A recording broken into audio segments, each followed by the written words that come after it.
Ever since I was in grade school, I was pretty good at math, and so it was something that came easy to me, and so I always wanted to know, well, how do we apply math in sort of the real world and sort of the daily things that we might do.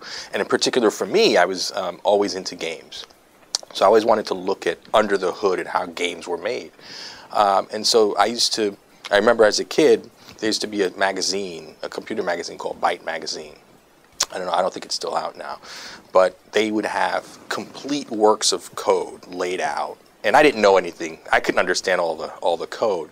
But all I knew was at the end of, if I were to copy this code, I would get the final product of a game that I could play. So that really was a motivation for me without really knowing any of the math, but I knew there were numbers, there were all kinds of symbols in there, and I would stay hours and hours and just copying, these pages of code from this magazine into this, basic program.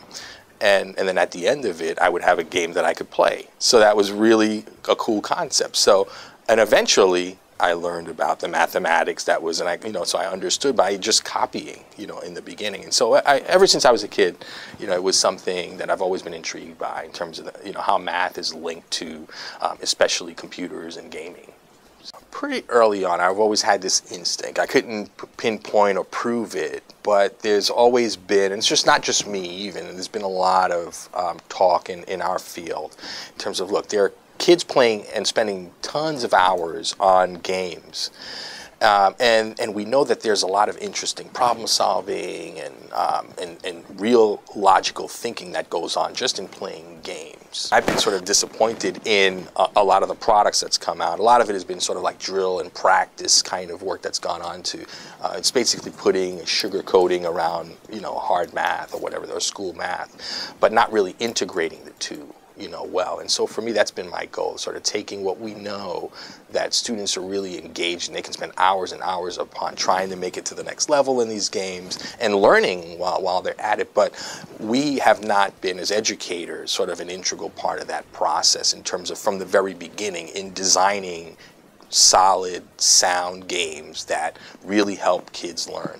The past few years in our field of education, there's been a lot of money, not just coming from schools, but from industry, Microsoft, Apple's really trying to, and Gates Foundation, all these big organizations, trying to develop educational software. There's been, there's been a big push for it, right? But still now, we still don't really have any really good examples that we can say, hey, here's some great educational games that we can bring into the classroom.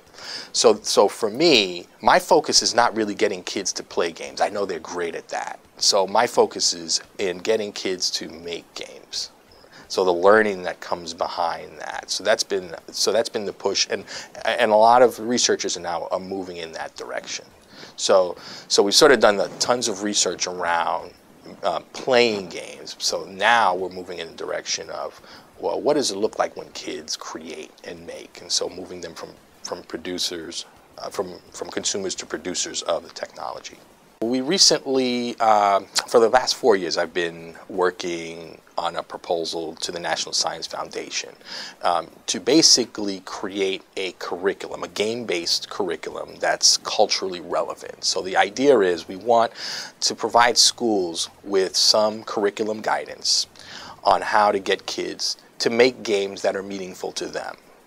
So, and at the same time are educational. Okay, and so what that means is that we start with what kids are interested in, in their own worlds, in their culture, and we build from that, and then help them to sort of move to the next level of, okay, so you're interested in these topics. What can you design around that in a creative space to make something that not only is interesting to you but your own community.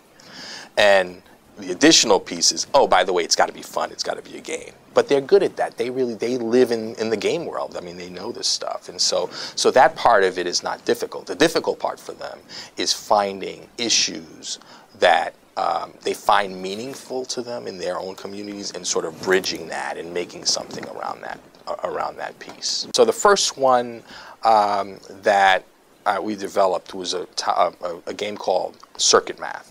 So circuit math is not necessarily culturally relevant, but it's a math puzzle type of an app And we've got basically 6 levels pretty much complete.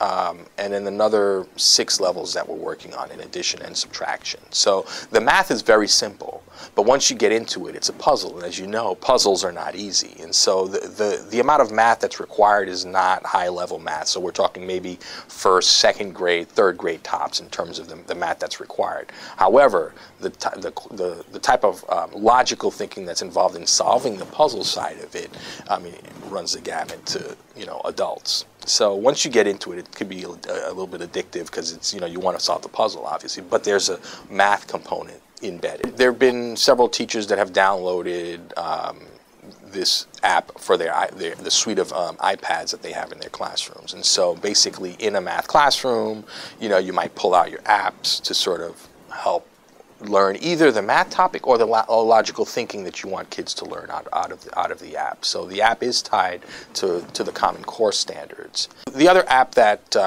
I'm really interested in and been working on and will be released soon is an app called Tops. So Tops is an app that I've been wanting to make for a long time because it's an app that is based on a street game that I used to play called, it has several names, but street names. It's called Skelly, Scully, Tops. It's got a couple of different names that are out there, yeah. And so, but basically it's a game sort of like, it's not hopscotch, but the idea of making the game board using chalk on the street.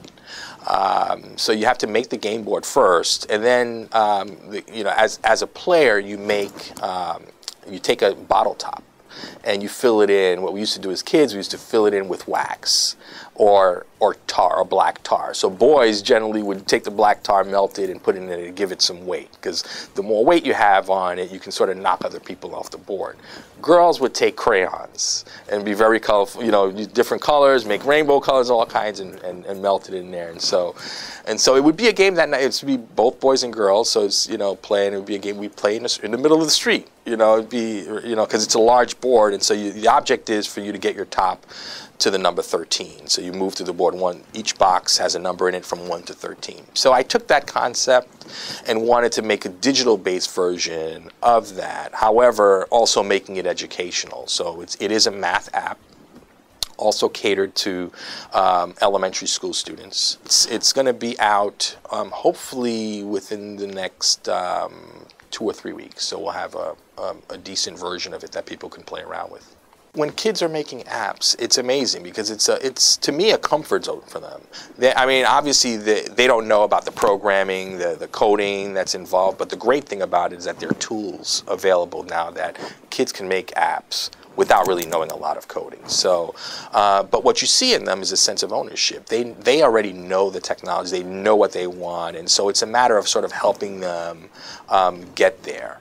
You know, in terms of taking their ideas like we were talking about earlier, and helping them craft their ideas from their interests, and making something that's meaningful. And so they know that, wow, I'm going to have something that other people are going to use and they're going to play, and I can do this as a middle school student. It's not only is it learning about math, but it's also, you know, the logical thinking, computational thinking. So when you go through the process of, you know, forget about storytelling, put all that stuff aside, that's also in graphic design, that's embedded in this whole process. But in terms of the mathematics that's involved, so for example, on any game screen, for you to make an object move, that you're talking about, you're on an XY coordinate, you're talking about basic geometry, understanding that you want to make your object move from X and Y coordinate here and then move to another X and Y coordinate on the screen. So students have to understand the basics of coordinate geometry to be able to do that and to make the computer and the program and the objects on the screen do what they want it to do.